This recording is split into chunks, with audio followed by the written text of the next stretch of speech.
మనం చూస్తున్నాం breaking news. కొత్త పార్టీ ఏర్పాటు దిశగా ఎమ్మెల్సీ కవిత అడుగులు వేస్తున్నారు. జూన్ 2న కొత్త పార్టీపై ప్రకటన ఖాయమంటున్నారు జాగృతి నేతలు. కేసీఆర్ దూతలతో నిన్న జరిగిన చర్చలు విఫలమయ్యాయి. తనకు బీఆర్ఎస్లో ప్రాధాన్యత లేకుంటే తన దారి తాను చూసుకుంటారని ఇప్పటికే కేసీఆర్కు కవిత స్పష్టం చేశారు. ఇక జాగృతిని విస్తరిస్తూ పలు కొత్త కమిటీలను ఏర్పాటు చేశారు కవిత. వరుసగా జాగృతి నేతలతో సమావేశాలు కూడా నిర్వహిస్తూ పలు కమిటీలు ప్రకటిస్తున్నారు. ఇవాళ సింగరేణి జాగృతి ప్రకటించారు. దానికి 9 మంది కన్వీనర్లను నియమించారు. బహుజన సామాజిక న్యాయం ట్యాగ్ లైన్తో ప్రజల్లోకి వెళ్లేందుకు కవిత ప్రయత్నాలు చేస్తున్నారు.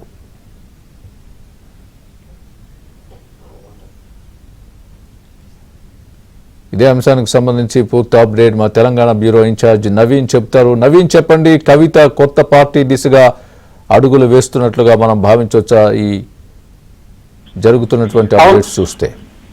అవును స్వామి, కవిత అంటే అమెరికా నుంచి హైదరాబాద్ కు వచ్చిన తర్వాత తాను తన తండ్రికి లేఖలో రాయాల్సినటువంటి కామెంట్స్ అన్ని కూడా రాశారు. అంటే ఆమె పార్టీ ప్లీనరీ సందర్భంగా ఇటు పార్టీలో జరుగుతున్నటువంటి పరిణామాలను పార్టీలో జరుగుతున్నటువంటి పరిణామాల మీద తన తండ్రికి ఒక లేఖ రాశారు. దాంట్లో ఫీడ్బ్యాక్ రూపంలో పాజిటివ్ నెగిటివ్ పాయింట్స్ అయితే రాశారు. అయితే తర్వాత ఆమె అమెరికా నుంచి హైదరాబాద్ కు చేరుకున్న సమయంలో శంషాబాద్ ఎయిర్పోర్ట్ లో మాట్లాడినటువంటి మాటలు కనుక చూస్తే కవిత ఇక మానసికంగానే సిద్ధమైనట్టుగా తెలుస్తుంది. అంటే పార్టీ ఏర్పాటు దిశగా ఆమె ఆల్రెడీ ఒక ప్రణాళిక సిద్ధం చేసుకునే ఈ వ్యాఖ్యలు చేసినట్టుగా మాకైతే తెలుస్తోంది. ఎందుకంటే నిన్న ఇటు కవితతో కేసీఆర్ దూతలుగా ఎంపీ దామోదర్ రావు అలానే బీఆర్ఎస్ పార్టీకి సంబంధించినటువంటి లీగల్ సెల్ కన్వీనర్ ఆయన కూడా కలిశారు.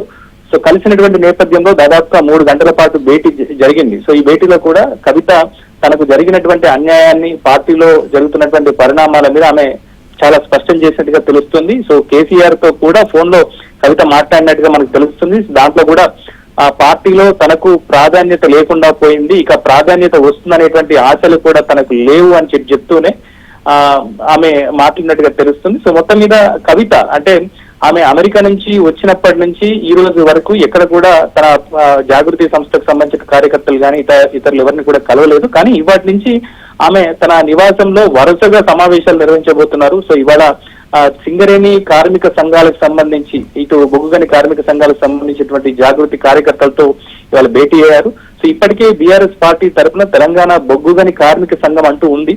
సో ఉన్నప్పటికీ కూడా కవిత మరొక సంస్థను ఇవాళ అంటే మరొక సంఘాన్ని కూడా ఏర్పాటు చేసింది. అయితే ఇది బొగ్గుగని కార్మిక సంఘంతో కలిసి పనిచేస్తుందని చెప్పని కవిత చెప్పినప్పటికీ కూడా ఒక సింగరేణి జాగృతి పేరిట ఒక సంస్థను ఆమె ప్రకటించడం, దానికి 9 మంది కన్వీనర్లను కూడా ప్రకటించడం, ఇక రేపటి నుంచి వరుసగా ఆ జాగృతి కార్యకర్తలతో సమావేశాలు నిర్వహించడం, ఆ జాగృతికి అనుబంధంగా అనేక సంఘాలను కూడా ఆమె ప్రకటించబోతుంది. దీనికి సంబంధించిన కన్వీనర్లను కూడా ప్రకటించేందుకు ఆమె ఏర్పాట్లు చేసుకుంటున్నట్టుగా తెలుస్తోంది.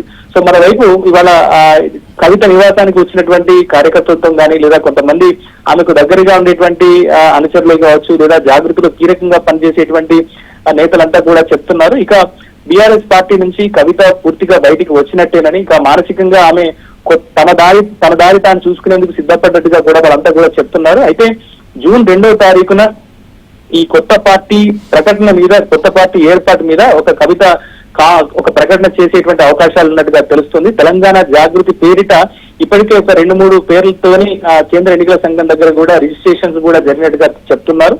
సో మొత్తం మీద ఈ జూన్ నెలలోనే ఈ పార్టీ ప్రకటన ఉండేటువంటి అవకాశాలు ఉన్నట్టుగా తెలుస్తుంది. మరోవైపు మనం చూస్తున్నాం కొద్దిసేపటి క్రితం ఎంపీ రఘునందన్ రావు కూడా ఒక సంచలన కామెంట్స్ కూడా చేశారు.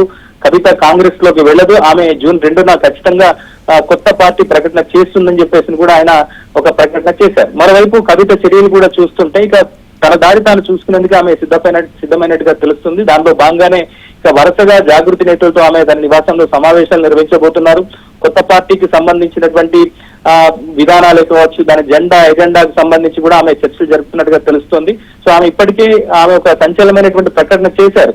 10 ఏళ్లుగా ఒక భౌగోళిక తెలంగాణ సాధించుకున్నాం కానీ సామాజిక తెలంగాణను సాధించుకోలేకపోయామంటూ ఆమె చేసినటువంటి వ్యాఖ్యలు ఇక బీఆర్ఎస్ తో సామాజిక తెలంగాణ సాధ్యం కాదు, లేదా 10 ఏళ్లుగా బీఆర్ఎస్ తెలంగాణ సామాజిక తెలంగాణను సాధించలేకపోయిందనేటువంటి వ్యాఖ్యలను ఆమె చేశారు. కనుక తన గత కొన్ని రోజులుగా ఆమె బీసీ నినాదం ఎత్తుకుంది. ఒక బహుజన సామాజిక న్యాయం జరగాలంటే ఖచ్చితంగా తాను ప్రజల్లోకి వెళ్ళాలనేటువంటి ఆలోచనతో కవిత ఉన్నట్టుగా తెలుస్తుంది. అయితే పార్టీని ప్రకటించి ప్రజల్లోకి వెళ్ళడమా లేదా ప్రజల్లోకి వెళ్ళిన తర్వాత రెస్పాన్స్ చూసి పార్టీని అనౌన్స్ చేయడం అనేటువంటి దాంట్లో కవిత ఇంత ఊగిసలాడుతున్నట్టుగా తెలుస్తుంది. మొత్తం మీద జూన్ మొదటి వారంలోనే ఈ పార్టీ ప్రకటన మీద లేదా తన భవిష్యత్ కార్యాచరణ మీద ఒక కీలకమైనటువంటి స్టేట్మెంట్ చేసేటువంటి అవకాశాలు అయితే ఉన్నాయి. స్వామి నవీన్, మరి కేసీఆర్ తో మాటల్లో నేపథ్యంలో ఎలాంటి డిమాండ్స్ చేసినట్టుగా దానికి సంబంధించి ఏమైనా వార్తలు వచ్చాయా బయటికి?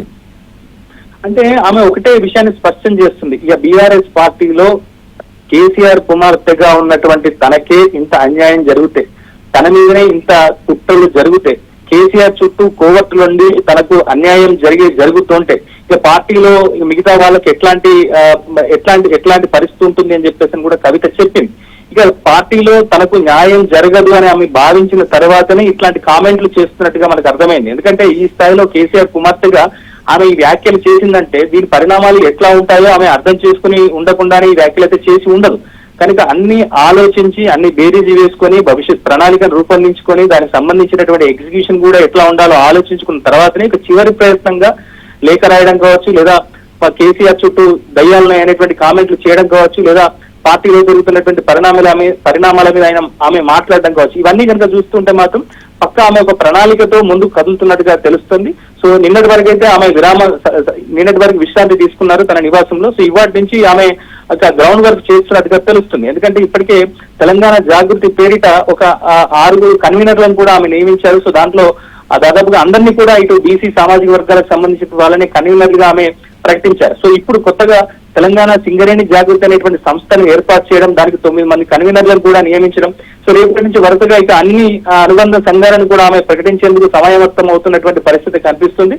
సో ఇక పూర్తి స్థాయిలో ఇక ప్రజల్లోకి వెళ్లి తన అదృష్టాన్ని పరీక్షించుకునేటువంటి ప్రయత్నాలు అయితే కవిత చేస్తున్నట్టుగా తెలుస్తుంది. దీనికి సంబంధించినటువంటి ఒక రోడ్ మ్యాప్ ను కూడా ఆమె రూపొందించుకున్నట్టుగా తెలుస్తుంది. Swami right Naveen, thanks for the update.